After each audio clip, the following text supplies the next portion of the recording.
নমস্কার সবাইকে আমার ছোট্ট রাঁধুনি ঘরে আবারও চলো আজকে নিয়ে এলাম তোমাদের সবার জন্য আমার খুব পছন্দের একটা রেসিপি বেগুন আলু সর্ষে দিয়ে ইলিশের ঝোল। তো দেখো আমি বেশ কয়েক টুকরো ইলিশ নিয়ে নিয়েছি, এটাকে ভালো করে হলুদ আর নুন দিয়ে টেস্ট মতো যার যার মুখ স্বাদ মতো নুন হলুদ দিয়ে আমি মাখিয়ে রেখে দিলাম। এদিকে আমি একটা কড়াই বসিয়ে দিয়েছি, ওতে আমি সর্ষের তেল দিয়ে একটু মাছগুলোকে ভেজে নেব এপিট ওপিট করে। খুব একটা কড়া ভাজবো না, কারণ খুব একটা কড়া ভাজলে ভালো লাগে না। আমি খুব একটা কড়া মাছ ভাজিও না, অন্য মাছও আর ইলিশের ক্ষেত্রে তো একদমই না। এদিকে দেখো আমার মাছ ভাজাটা হয়ে গেছে। মশলাগুলো দেখে নাও, সর্ষে কালো সাদা দুটোই মিক্সড করে নেবে, কালো জিরে আর কাঁচা লঙ্কা, ব্যাস আর কিচ্ছু না। আর এই যে বললাম বেগুন আলুর ঝোল, তো তার জন্য তো বেগুন আলু লাগবেই না। তো আমি বেগুনগুলোকে ভালো করে কেটে নেব, ডুমো ডুমো করে বেগুন আলু দুটোই একই রকমভাবে কেটে নেব সুন্দর করে। আসলে কি বলো তো, আমি যেই দিকটাতে থাকি, তো মানে আমার যেদিকে শ্বশুর বাড়ি, এদিকে না খুব যে একটা ইলিশ পাওয়া যায় তা নয়, আর পাওয়া গেলেও খুব দাম। আমাদের মতো মধ্যবিত্তদের তো আর সেই 1500-2000 করে ইলিশ কেনার মতো সামর্থ্য নেই।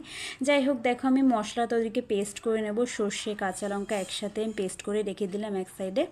এদিকে আমি যে মাছের যে তেলটা ছিল না, ওতেই না আমি বেগুনগুলোকে ভেজে হালকা করে ভেজে তুলে রাখবো, নুন আর হলুদ স্বাদ মতো হালকা করে ভেজে আমি দিকটা তুলে রেখে দেবো। আর আমি কিছুটা মাছ আলাদাই রেখে দিয়েছি, কারণ আমার সব মাছটা বেগুন আলু দিয়ে লাগবে না।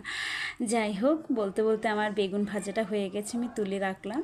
এদিকে আমি তোমার আলুগুলোকেও ভেজে নেব।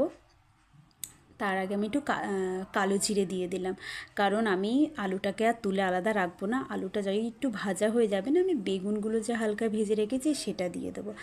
তারপরে যে মশলাটা পেস্ট করে রেখেছি তোমার সর্ষে কাঁচা লঙ্কা আর একটু নুন দিয়েছি, তাহলে আর না তেতো ভাবটা লাগে না।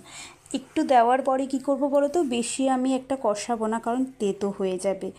আমি কি করব, মশলাটা দেওয়ার 1-2 মিনিটের মধ্যেই আমার মশলা ধোয়া জলটা ছিল সেটা আমি দিয়ে দেবো। ঝোলটা তোমরা তোমাদের ইচ্ছে মতোই দিতে পারো, যে যেরকম রাখবে, আমি পরিমাণ মতোই দিয়েছি। তো ঝোলটা দেখো আমার ভালোভাবে ফুটে এসছে। এবার আমি মাছগুলোকে দিয়ে দেবো, এক এক করে মাছগুলোকে দিয়ে দেবো। মাছগুলো যেহেতু নরম, একটু সাবধানে দিতে হবে। মাছ দেওয়ার পর আর খুব একটা নাড়ানাড়ি করার দরকার নেই। এই দেখো আমার মাছটা প্রায় হয়ে এসছে। কিছু চেরা কাঁচা লঙ্কা আমি দিয়ে দেবো, আমি পেস্টের সময় তো দিয়েইছি লঙ্কা, কিছু চেরা লঙ্কা দিলে ভালো লাগে। দেখো আমার রান্নাটা কিন্তু হয়ে গেছে, কেমন লেগেছে জানিও। নমস্কার, টাটা, বাই।